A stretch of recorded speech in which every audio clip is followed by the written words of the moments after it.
सभी को नमस्कार। आज हम करते हैं आरबीएससी क्लास 10th का फर्स्ट टेस्ट है। ये फर्स्ट टेस्ट है। ये आरबीएससी की जो बुक चल रही है उसका है, और आरबीएससी की नहीं बल्कि एनसीईआरटी की बुक के भी कुछ क्वेश्चन लिए गए हैं इसमें। तो समय को ज़्यादा वेस्टेज नहीं करते हुए मैं फास्ट करता हूँ, क्योंकि 106 क्वेश्चन हैं तो समय ज़्यादा लगेगा, तो ज़्यादा नहीं लगेगा बल्कि केवल 15 या 20 मिनट में 106 क्वेश्चन में कंप्लीट कर दूंगा। तो आपको क्या करना है, 1 से लेकर 106 तक गिनती लिख लेंगे और उसमें निशान लगाते चलेंगे, पहले में कौन सा राइट है, दूसरे में कौन सा है, फिर आप अपने मिलान कर लेंगे और देखेंगे कितने आपके राइट हैं। तो शुरुआत करते हैं। पहला क्वेश्चन, महाजनपद 16 थे जिसकी जानकारी कहाँ मिलती है? तो इसकी जानकारी हमें अंगुत्तर निकाय में मिलती है। मैं सीधा आंसर बोलूँगा आपको। नंबर 2, सुमेलित है काशी वाराणसी, बिल्कुल राइट है। अंग की चंपा है, ये राजधानी है। सूरसेन की मथुरा है, ये भी राइट है। कंबोज की रामपुर है, ये भी राइट है। मगध की राजगृह है, अर्थात सभी एफ राइट है। प्रश्न 3, जनपद और राज्य के सुमेलित। जांगल, बीकानेर, जोधपुर और अहिछत्रपुर है इसकी, बिल्कुल राइट है। अहिछत्रपुर इसकी राजधानी है और ये इसके क्षेत्र है। मत्स्य, अलवर और भरतपुर है जिसकी राजधानी बैराट है, बिल्कुल राइट है। सूरसेन, भरतपुर, धौलपुर है जिसकी राजधानी मथुरा थी। शिवी, मेवाड़, शिवपुर और नगरी, अर्थात इसके सभी राइट है, ई राइट है।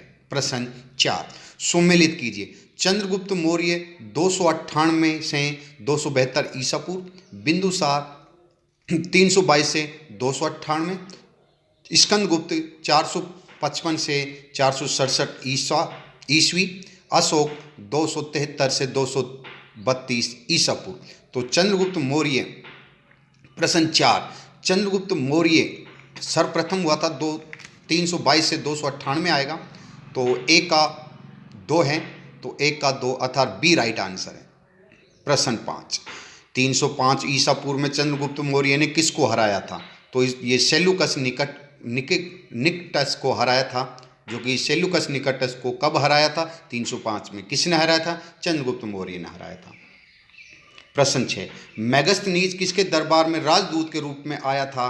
तो मेगस्थनीज राजदूत चंद्रगुप्त मौर्य के दरबार में आया था। प्रश्न 7, चंद्रगुप्त मौर्य ने किससे जैन धर्म की दीक्षा ली वे उसे अपना शरीर उपवास करके कहाँ त्याग दिया? अर्थात चंद्रगुप्त मौर्य ने जैन धर्म की दीक्षा ली थी और अपना शरीर उपवास करके कहाँ पर त्याग दिया था? तो 7वें का राइट आंसर है चंद्रबाहु से इसने दीक्षा ली थी और श्रवणबेला गोला में इसने अपना शरीर त्याग दिया था। तो ये आपने देखा भी होगा, जो हमारे रिट उसमें ये क्वेश्चन आया हुआ था, यानी चंद्रगुप्त मौर्य ने कौन सा धर्म अपनाया? तो जैन धर्म अपना लिया था उसने। प्रश्न नंबर 8, एंटियोकस प्रथम ने डायमेकस को किसके दरबार में राजदूत के रूप में भेजा? तो 8वें में बिंदुसार के दरबार में भेजा। 9वां, अशोक ने राज्याभिषेक के 8वें वर्ष में 261 ईसा पूर्व में किस पर आक्रमण किया था? तो अशोक ने ये किया था कलिंग पर। तो कलिंग पर आक्रमण कब किया था? 261 ईसा पूर्व में। राज्याभिषेक कितने वर्ष बाद किया था? 8 वर्ष बाद। तो इसमें एक क्वेश्चन में से 3 क्वेश्चन बन चुके हैं। प्रश्न 10, अशोक के धम्म की परिभाषा किस स्तंभ अभिलेख से मिलती है? तो ये मिलती है हमें अभिलेख, धम्म की परिभाषा किस स्तंभ अभिलेख से 2 और 7 से मिलती है हमें। प्रश्न 11, अशोक के अभिलेख किस भाषा में लिखे गए हैं अधिकतम? तो देखो ब्राह्मी और खरोष्टी में लिखे गए, लेकिन ये पूछा है अधिकतम, तो अधिकतम आ जाएगा ब्राह्मी लिपि में। प्रश्न 12, कोषाध्यक्ष को कहते हैं सन्निधाता, पन्नाध्यक्ष या लूणाध्यक्ष? तो 12 का राइट आंसर है सन्निधाता कहते हैं। प्रश्न 13, प्रशासन की सबसे छोटी इकाई का मुखिया होता था गोपा, ग्रामणी या समाहर्ता? तो इसका राइट है गोपा। प्रश्न 14, अंतिम मौर्य सम्राट पुष्यमित्र, स्कंदगुप्त और बृहद्रथ? तो 14वें का राइट आंसर है बृहद्रथ है। प्रश्न 15, पुष्यमित्र शुंग ने 2 अश्वमेघ यज्ञ किया, उस यज्ञ में उसका राजपुरोहित था? तो 15वें का राइट आंसर है पतंजलि उसका राजपुरोहित था। प्रश्न 16, सातवाहन वंश की नींव डाली शिमुक ने, सातकर्णी ने या यज्ञश्री ने? तो 16 का राइट है शिमुक ने सातवाहन वंश की नींव डाली। प्रश्न 17, गुप्त वंश का संस्थापक श्रीगुप्त, घटोत्कच या फिर चंद्रगुप्त? तो श्रीगुप्त गुप्त वंश का संस्थापक माना जाता है मुख्य रूप से, और वैसे गुप्त वंश का प्रतापी चंद्रगुप्त मौर्य है। प्रश्न 17, तो 17 का ए राइट आंसर है। प्रश्न 18, गुप्त वंश का प्रथम शासक जिसने महाराजा धीराज की पदवी धारण की थी? तो प्रथम पूछा है, तो प्रथम आएगा चंद्रगुप्त प्रथम। प्रश्न 19, किस परिस्थिति के अनुसार समुद्रगुप्त कभी भी युद्ध में नहीं हारा? इलाहाबाद, बिजनौर या फिर खमनौर? तो इलाहाबाद परिस्थिति के अनुसार है कि समुद्रगुप्त कभी भी युद्ध में नहीं हारा, जो भारत का नेपोलियन के नाम से भी जाना जाता है। भारत का नेपोलियन वे वीणा वादक शासक था। तो ये शासक अभी आपको पता ही है कौन था, समुद्रगुप्त, जिसकी वीणा बजाते हुए उसकी मूर्ति बनी हुई है। प्रश्न 21, शंख विजय के पश्चात किसने विक्रमादित्य की उपाधि धारण की थी? ये धारण की थी हमारे प्रश्न नंबर 21 का राइट आंसर है चंद्रगुप्त ने, जो कि बाद में विक्रमादित्य के नाम से जाना गया था। चंद्रगुप्त प्रथम नहीं है भैया। प्रश्न द्वितीय है। प्रश्न नंबर 22, नालंदा विश्वविद्यालय के संस्थापक कौन है? तो नालंदा विश्वविद्यालय के संस्थापक है कुमारगुप्त। प्रश्न नंबर 23, चीनी यात्री फाहान किसके शासनकाल में भारत आया? तो 23वें का राइट आंसर है चंद्रगुप्त द्वितीय के शासनकाल में चीनी यात्री फाहान भारत आया था। तो द्वितीय के, चंद्रगुप्त द्वितीय के। प्रश्न 24, गुर्जर प्रतिहार का सबसे प्रतापी राजा? तो गुर्जर प्रतिहार का सबसे प्रतापी राजा मिहिर भोज था। ए राइट आंसर है। प्रश्न 25, दक्षिण भारत में नहरों की प्रणाली किसकी देन है? तो यह प्रणाली है चोल वंश की है, जो कि दक्षिण भारत में नहरों की जो प्रणाली है वो चोल वंश की देन है। प्रश्न 26, शंख संवत 78 ईस्वी में किसने चलाया? यानी जो शंख संवत है वो किसने चलाया? तो 26वें का कनिष्क ने चलाया था। 26 में किसने चलाया था? कनिष्क ने चलाया। लेकिन 319 में गुप्त वंश शंख संवत कनिष्क ने चलाया और गुप्त वंश चंद्रगुप्त ने चलाया था 319 ईसा पूर्व में। प्रश्न 27, अशोक के अभिलेख को पढ़ने में पहली बार सफलता प्राप्त की थी? तो अशोक के शिलालेख को पढ़ने में सर्वप्रथम पढ़ने में सफलता प्राप्त की जेम्स प्रीसेंस। ए राइट आंसर है। प्रश्न 28, किसने सरकारी एवं सेना की नौकरी को वंशानुगत बना दिया था? तो ये बना दिया था 28वें का ए राइट आंसर है फिरोज शाह तुगलक ने सरकारी एवं सेना की नौकरी को वंशानुगत बना दिया था। अतः वंशानुगत मतलब होता है मैं सेना में भर्ती हूँ तो मेरी जो संतान है वो भी सेना में भर्ती होगी। प्रश्न 29, सुमेलित है 1556 पानीपत का युद्ध इब्राहिम और बाबर के मध्य हुआ। 1527 खानवा और राणा सांगा के मध्य हुआ। 1528 चंदेरी मेदिनी राय और बाबर के मध्य हुआ था। 1529 घाघरा अफगान और बाबर के मध्य हुआ था, या फिर सभी? तो इसका सभी राइट आंसर है 29वें का सभी हैं। तो ये देखिए प्रश्न, पानीपत का युद्ध कब हुआ? 1526 में। किनके मध्य हुआ? इब्राहिम लोदी और बाबर के मध्य हुआ। खानवा का युद्ध 1527 सांगा और बाबर के मध्य हुआ था। इसमें से 4-5 क्वेश्चन बन चुके हैं। प्रश्न 3, मैं मुट्ठी भर बाजरे के लिए हिंदुस्तान की सल्तनत खो देता नहीं है भाई, ये खो देता है। थोड़ा लिखने में शुद्धि, क्योंकि मोबाइल से टाइपिंग करता हूँ तो हो सक जाती है। यह किसने कहा था? तो 30वें का राइट आंसर है, यह कहा था शेर शाह ने, जिसके जेता और कुपा मालदेव के वीर नायक थे, जेता और कुपा। प्रश्न 31, चौसा का युद्ध कब व किसके मध्य हुआ? तो 31 का राइट आंसर है हमारे चौसा का जो युद्ध हुआ था 1539 हुमायूं और शेर शाह के मध्य हुआ था। प्रश्न 32, 7 दिन में 7 कपड़े कौन सा शासक पहनता था? तो 7 दिन में 7 कपड़े हुमायूं पहनता था, क्योंकि वो ज्योतिष को ज्यादा मानता था। प्रश्न 33, पानीपत का द्वितीय युद्ध हुआ? तो पानीपत का द्वितीय युद्ध हुआ था 5 नवंबर 1556 को हुआ था। प्रश्न 34, अकबर की अंतिम विजय थी? तो अकबर की अंतिम विजय थी 1601 में असीरगढ़, अर्थात अकबर ने अंतिम विजय 1601 में की थी असीरगढ़ की। प्रश्न 35, अकबर का मकबरा स्थित है? तो अकबर का मकबरा सिकंदरा में है, बी राइट आंसर 35वां। 36वां, सिख गुरु अर्जुन देव को मृत्यु दंड किसने दिया था? तो सिख गुरु अर्जुन देव को मृत्यु दंड जहांगीर ने दिया था, तो सी राइट आंसर है। प्रश्न 37, ब्रिटिश दूत कैप्टन हाकिम और सर टॉमस रो किसके दरबार में आए थे? तो प्रश्न 37वें का राइट आंसर है जहांगीर के दरबार में आए थे। प्रश्न 38, पुरंदर की संधि कब व किसके मध्य हुई थी? तो पुरंदर की संधि जून 1665 शिवाजी और जयसिंह के मध्य हुई थी। प्रश्न 39, औरंगजेब ने सिखों के किस गुरु को मार दिया था? तो 39वें का राइट आंसर है गुरु तेग बहादुर को उसने मार दिया था। तो तेग बहादुर को किसने मार दिया था? सिखों के जो कि गुरु थे तेग बहादुर, उसको अर्जुन देव ने मार दिया था। तो प्रश्न 40, मुगल काल में प्रांत सूबों में विभक्त था, सबसे ज़्यादा सूबे किस शासक के समय थे? यानी मुगल काल में सबसे पहले सूबे में विभक्त था, लेकिन सूबे भी सबसे ज़्यादा किसके शासनकाल में थे?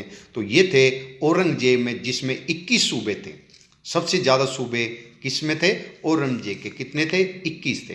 प्रश्न 41, रणथंभौर के मार की कुंजी, तो रणथंभौर के मार की कुंजी है 41वें में, राइट आंसर है हमारा झाइन है। रणथंभौर के मार की कुंजी झाइन को कहा गया है। प्रश्न 42, किस दुर्ग में पहला जल जौहर हुआ था, वह किस शासन के काल में हुआ था? तो 42वें का राइट आंसर है हमारा जो कि रणथंभौर में हुआ था और हमीर देव के शासनकाल में हुआ था, और उसकी जो पत्नी थी रंग देवी और उसकी जो पुत्री थी पद्मला, उनके सानिध्य में हुआ था। ये रणथंभौर का पहला जल दुर्ग हुआ था हमीर देव के शासनकाल में। प्रश्न 43, 32 खंभों की छतरी वह न्याय की छतरी है, वह किसने बनवाई? तो 32 खंभों की छतरी आपको पता ही कहाँ पर है? ये आपको जानकारी होगी कि जब हमारे रणथंभौर पर जब आक्रमण किया था तो हमीर देव ने बनवाया था। और ये हमीर देव ने भी क्यों बनवाया? क्योंकि जो उसका पिता था कौन? जयसिंह, उसने 32 साल तक शासन किया था और उसकी याद में उसने 32 खंभों की छतरी बनाई थी। तो 43वें का राइट आंसर ए आएगा, जो कि जयसिंह उसके पिता थे, उसने 32 साल तक शासन किया, इसी की याद में उसने हमीर देव ने रणथंभौर में 32 खंभों की छतरी बनाई। प्रताप का जन्म वह कहाँ हुआ? यथार्थ प्रताप का जन्म कब वह कहाँ हुआ? तो इसका राइट आंसर है 1540 कटारगढ़ में हुआ था। 45, नागौर दरबार लगा, तो नागौर दरबार 1570 में लगा था। अकबर ने प्रताप की अधीनता स्वीकार कराने के लिए क्रम से भेजा, तो 46वें का राइट आंसर है हमारे बी जलाल खां, मान सिंह, भगवंत दास और टोडरमल। तो जे और टी याद रख लेना, पहला जलाल खां, फिर मान सिंह, फिर भगवंत दास, फिर टोडरमल। प्रश्न 47, हल्दी घाटी के युद्ध में किसने अफवाह फैलाई कि अकबर शाही सेना लेकर आ रहे हैं? क्योंकि जो हल्दी घाटी का जब युद्ध हो रहा था उसमें हार रहे थे, लेकिन उनमें से एक सेना का जो सैनिक था उसने एक अफवाह फैला दी कि अभी कुछ ही समय में अकबर आ चुके हैं, जो कि सेना लेकर आ रहे हैं, जिसके अंदर वो फिर लोगों के अंदर अर्थात सैनिकों के अंदर जोश आ जाता है और फिर वो जोश से लड़ते हैं और वो फिर विजय प्राप्त करते हैं। तो ये मिहितर खान ने फैलाई थी, सी राइट आंसर है। प्रश्न 48, मान सिंह के हाथी का नाम क्या था? तो मान सिंह के हाथी का नाम था मर्दाना। ये मान सिंह के हाथी का नाम पूछा है भाई, मर्दाना था। 49, प्रताप के हाथी का नाम था, तो 49वें का बी राइट आंसर है राम प्रसाद था, जिसने अकबर ने पीर प्रसाद कर दिया था फिर उसका नाम। प्रताप के हाथी का नाम राम प्रसाद और मान सिंह के हाथी का नाम मर्दाना। तो ये हाथी के भी नाम याद कर लेना। प्रताप का राज चिन्ह किसने धारण किया था? तो प्रताप का राज चिन्ह धारण किया था झाला मन्ना ने, झाला मन्ना ने किया था। प्रश्न 51, चेतक की छतरी है, तो 51 का राइट आंसर है हमारा बलीचा में चेतक की छतरी बनी हुई है। प्रश्न 52, चेतक, हाँ, अकबर ने शाहबाज खान को मेवाड़ अभियान में कितनी बार भेजा? तो ये भेजा था 3 बार। 54 मेवाड़ की राजधानी रही, यानी कितने वर्ष रही थी? ये 28 वर्ष रही थी, 1885 तक रही थी, अर्थात सी राइट आंसर है। 54, प्रताप की 8 खंभों की छतरी है, अर्थात जो प्रताप था जब शहीद हो गया था तो उसकी 8 खंभों की छतरी बनाई थी। वो 8 खंभों की छतरी कहाँ पर है? ये बारडोली में है। सी राइट आंसर। 55, हल्दी घाटी को मेवाड़ की थर्मोपल्ली, दिवेर को मेवाड़ का मैराथन किसने कहा? यानी हल्दी घाटी को मेवाड़ की थर्मोपल्ली और दिवेर को मेवाड़ का मैराथन किसने कहा था? तो ये कहा था हमारे जेम्स टोड ने। तो ये 2 क्वेश्चन बन गए। हल्दी घाटी को मेवाड़ की थर्मोपल्ली किसने कहा? जेम्स टोड ने। दिवेर को मेवाड़ का मैराथन किसने कहा? जेम्स टोड ने। 56, सवाई जय सिंह ने 5 वेधशाला में से नहीं है, अतः सवाई जय सिंह ने 5 वेधशालाएं बनाई, जिनमें से कौन सी नहीं है? तो 56 का राइट आंसर है झांसी नहीं है, जयपुर है, दिल्ली है, मथुरा है, बनारस है, उज्जैन है, लेकिन झांसी में सवाई जय सिंह ने कोई वेधशाला नहीं बनाई। प्रश्न 57, बाबर की पुस्तक बाबरनामा को फारसी में अनुवाद किया था। तो 27 ईस्वी का राइट आंसर है अब्दुल रहीम खान खाना। प्रश्न 58, पोस्को एक्ट लागू हुआ था। तो पोस्को एक्ट 14 नवंबर 2012 को लागू हुआ था। प्रश्न 59, राष्ट्रीय दल के उम्मीदवार को कितने प्रस्तावक का प्रावधान है? तो 59 का एक राइट आंसर है सी 1। राजस्व मंडल राजस्थान द्वारा प्रकाशित पत्रिका है। तो 60वें का राइट आंसर है रावीरा है। प्रश्न 61, भारतीय संस्कृति का स्वर्ण युग था, यानी भारतीय संस्कृति का स्वर्ण युग कौन सा था? तो 61वें का बी राइट आंसर, गुप्त काल को भारतीय संस्कृति का स्वर्ण काल कहा गया है। प्रश्न 62, गुप्त शासक में कौन सा व्यक्ति था जो एक महान खगोल वैज्ञानिक और गणितज्ञ था? तो 62वें का राइट आंसर है आर्यभट्ट था, सी राइट आंसर है। प्रश्न 63, हूणों को भारत में आक्रमण करने से कौन रोका? तो हूणों को भारत में आक्रमण करने से स्कंदगुप्त ने रोका था। प्रश्न 64, सोने के सिक्के सर्वाधिक किसके काल में जारी किए गए थे? तो ये जारी किए गए थे गुप्त काल में, सोने के सबसे ज्यादा सिक्के जारी किए थे। प्रश्न 65, सती प्रथा का पहला उल्लेख मिलता है। तो सती प्रथा का पहला उल्लेख एरन अभिलेख में मिलता है। 65 का भी राइट आंसर है। प्रश्न 66, गुप्तकालीन सिक्कों का सबसे बड़ा ढेर कहाँ से प्राप्त हुआ? तो ये गुप्तकालीन सबसे बड़ा सिक्कों के ढेर बयाना भरतपुर में प्राप्त हुआ था। प्रश्न 67, गुप्त स्थापत्य कला का सर्वोत्कृष्ट मंदिर में से कौन सा है? तो 67वें का राइट आंसर है देवगढ़ का 10 अवतार। प्रश्न 68, गुप्त काल में सर्वाधिक लोकप्रिय देवता थे। तो गुप्त काल में सर्वाधिक लोकप्रिय देवता विष्णु को माना गया था। 69, ऐसा कौन सा क्रांतिकारी था जिसको 2 जन्मों की आजीवन कारावास ब्रिटिश सरकार ने दी थी? ऐसा कौन सा क्रांतिकारी था, वीर था, जिसको 2 जन्म तक मृत्यु दंड दिया गया था? वो कौन था? वो तो हमारे वीर विनायक सावरकर, ए राइट आंसर है। प्रश्न 70, जलियांवाला बाग हत्याकांड हुआ था। तो 70 का राइट आंसर 13 अप्रैल 1919 को जलियांवाला बाग हत्याकांड हुआ था। 71, गांधी जी ने केसरी ए हिंद की उपाधि कब लौटा दी? यानी गांधी जी ने केसरी हिंद की उपाधि लौटा दी थी भारत छोड़ो आंदोलन में, खिलाफत आंदोलन में, या फिर असहयोग आंदोलन में। तो अर्थात इसने खिलाफत आंदोलन और असहयोग आंदोलन के दौरान उसने ये केसर ए हिंद की उपाधि लौटा दिया था। राइट आंसर डी है, बी और ए, अर्थात ए और बी दोनों राइट है। प्रश्न 72, चोरा चोरी कांड कब व कहाँ हुआ था?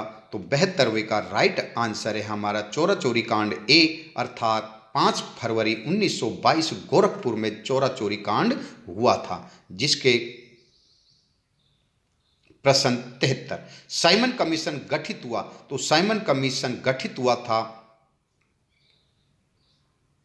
73वें का राइट आंसर है ए। 1928 में साइमन कमीशन गठित हुआ और 1928 को साइमन कमीशन भारत पहुंचा था, जिसके विरोध में लाला लाजपत राय की लाठीचार्ज के दौरान मृत्यु हो गई थी, क्योंकि साइमन कमीशन का विरोध किया था। साइमन गो बैक नारे दिए थे और विरोध करने के कारण लाला लाजपत राय की मृत्यु हो गई थी। तो गठित हुआ था 27 में और भारत आया था 28 में।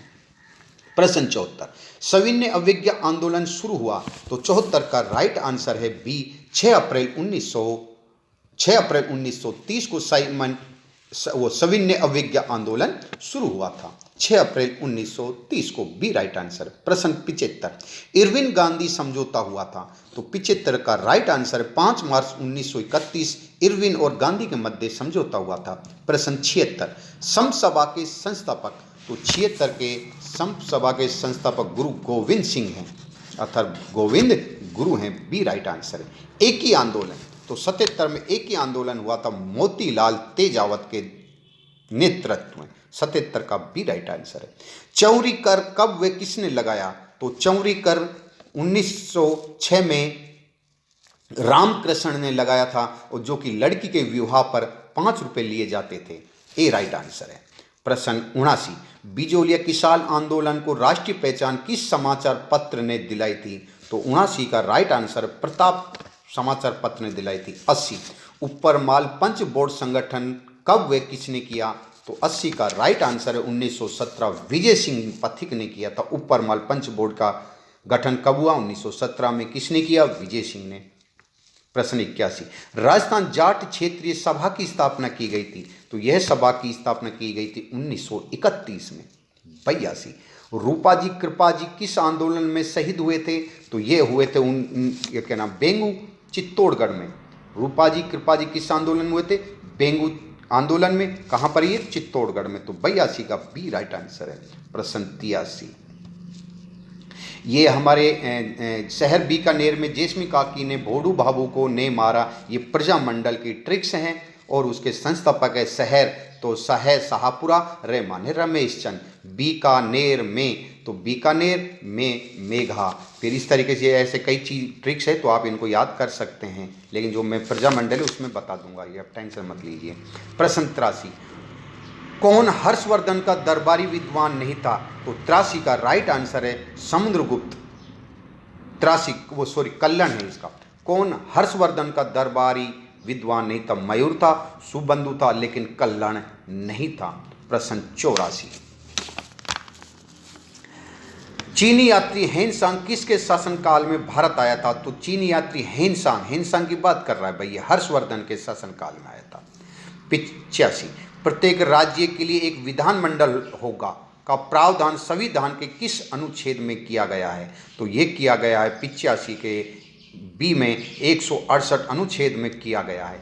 86, द्विसदनात्मक व्यवस्थापिका वाले राज्य हैं, यानी किस राज्य में द्विसदनात्मक है, तो 86 का राइट आंसर है हमारे आंध्र प्रदेश, तेलंगाना, महाराष्ट्र, कर्नाटक और बिहार। इन राज्यों में द्विसदनात्मक व्यवस्था है। प्रश्न 87, संकट काल की घोषणा प्रवर्तन में हो तो संसद विधि द्वारा एक बार में विधानसभा का कार्यकाल कितने समय के लिए बढ़ा सकती है, तो 87 का राइट आंसर है 1 वर्ष के लिए बढ़ा सकती है। ये हमारे एनसीईआरटी की बुक से उठाए गए क्वेश्चन है पॉलिटिकल के। प्रश्न 88, किसकी नियुक्ति राज्यपाल द्वारा नहीं की जाती है, तो ये नहीं की जाती है हमारे उच्च न्यायालय के न्यायाधीश की नहीं की जाती है, राज्यपाल नहीं करता है। उच्च न्यायालय के न्यायाधीश की नियुक्ति राज्यपाल नहीं करता है, महाधिवक्ता करता है, राज्य लोक सेवा आयोग के अध्यक्ष की करता है और मुख्यमंत्री करता है, लेकिन डी की नहीं करेगा। 89, अध्यापकों का निर्वाचन मंडल विधान परिषद में कितने सदस्यों का निर्वाचन करते हैं, तो 89 का ए राइट आंसर 1/12 का निर्वाचन करते हैं।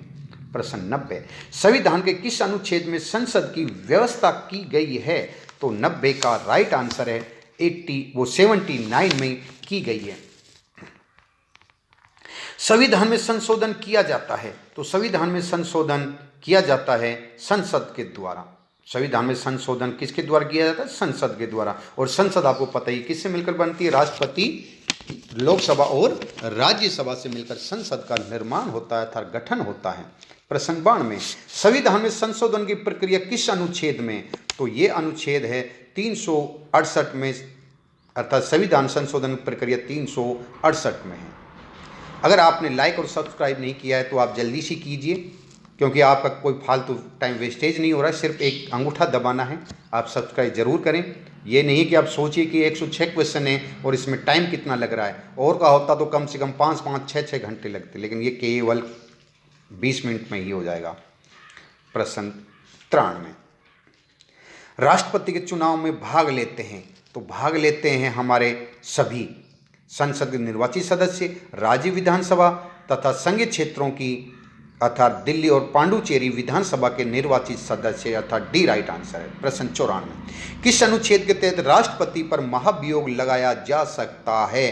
तो 94 का राइट आंसर है 61। प्रश्न 95, समस्त सेनाओं का सेनापति होता है? तो समस्त सेनाओं का सेनापति राष्ट्रपति होता है। 96, अब तक कितनी बार लोकसभा समय से पूर्व भंग किया गया है?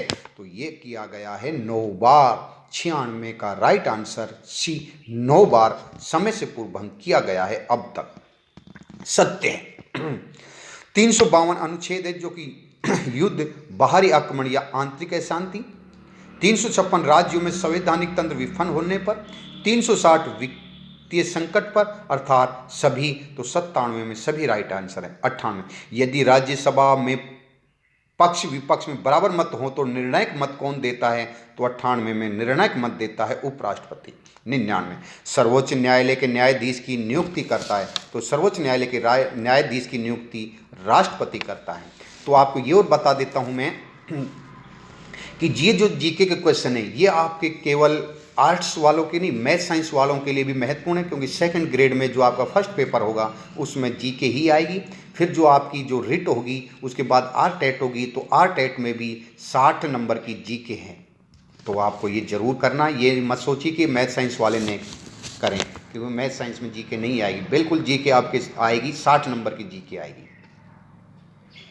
प्रश्न 100, भारतीय संघ की कार्यपालिका संवैधानिक प्रधान होता है? तो 100 में होता है हमारे राष्ट्रपति होता है। द्विसदनात्मक व्यवस्था कितने राज्यों में है? तो द्विसदनात्मक ये हमारे 101 में है। सी राइट आंसर है। प्रश्न नंबर 2, विधानसभा की अधिकतम व न्यूनतम संख्या होगी? तो विधानसभा की अधिकतम और न्यूनतम, अधिकतम होगी 500 और न्यूनतम होगी 60। प्रश्न 106, धन विधेयक को विधान परिषद कितने दिन तक रोक सकती है? तो ये 14 दिन तक रोक सकती है। राज्य का प्रथम नागरिक व राज्य का संवैधानिक प्रधान होता है? तो 104 का होता है राज्यपाल। और राज्य 105 में राज्य में विधानसभा की कुल संख्या है? तो 105 में कुल संख्या 200 है।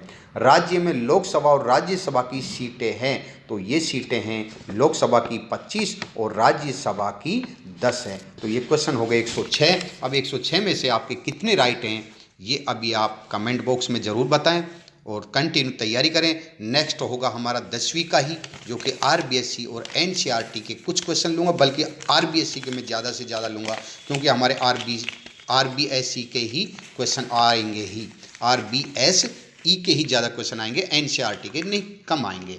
तो आप ज़्यादा से ज़्यादा इनको पढ़ें। और कैसा लगा तो ये भी आप ज़रूर बताएं। अगर आपको अच्छा लग रहा है तो ज़्यादा से ज़्यादा अपने फ्रेंडों को, अपने मित्रों को और या फिर अपने रिलेटिव को भी ये ज़्यादा से ज़्यादा शेयर करें, सेंड करें। सभी को धन्यवाद।